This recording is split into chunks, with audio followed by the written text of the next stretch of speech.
गेल्या काही दिवसांपासून राज्य सरकारने घरेलू कामगारांना पिंपरी चिंचवडमधील घरे उपलब्ध करून दिली नाहीत। त्यामुळे गरिबांना उघड्यावर राहायला लागत आहे। याच्या विरोधात कष्टकरी कामगार पंचायतीच्या वतीने ससून हॉस्पिटलच्या चौकात रास्ता रोको आंदोलन करण्यात आले आहे। गेल्या काही दिवसांपासून राज्य सरकारने घरेलू कामगारांना पिंपरी चिंचवडमधील घरे उपलब्ध करून दिली नाहीत। त्यामुळे गरिबांना उघड्यावर राहायला लागतंय।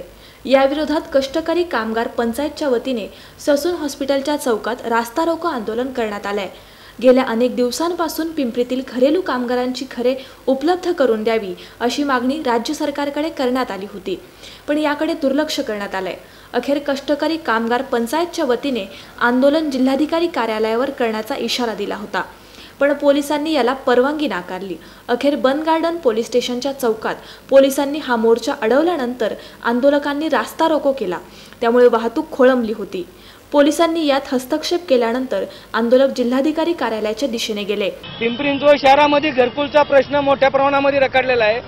आमची घरकुलची मागणी आहे। गोरगरिबांना घरं देत नाही सरकारने आम्हाला एका बाजूला फसवलेलं आहे। सरकार आम्हाला घरं देत नाही आणि दुसऱ्या बाजूला पोलीस आम्हाला परवानगी देत नाही। गोरगरिबांचं आंदोलन आहे। पोलीस आम्हाला सांगतात जमावबंदीचा आदेश आहे। 25 तारखेला लाखोचा मोर्चा आहे। काल मोर्चा झाला, त्यांना परमिशन दिली, गोरगरिबांना मात्र परमिशन नाही आहे आणि यामुळे आम्ही आज रस्ता रोको केलाय। आमची मागणी आहे, लाठी गोली खाएंगे फिर भी आगे जाएंगे।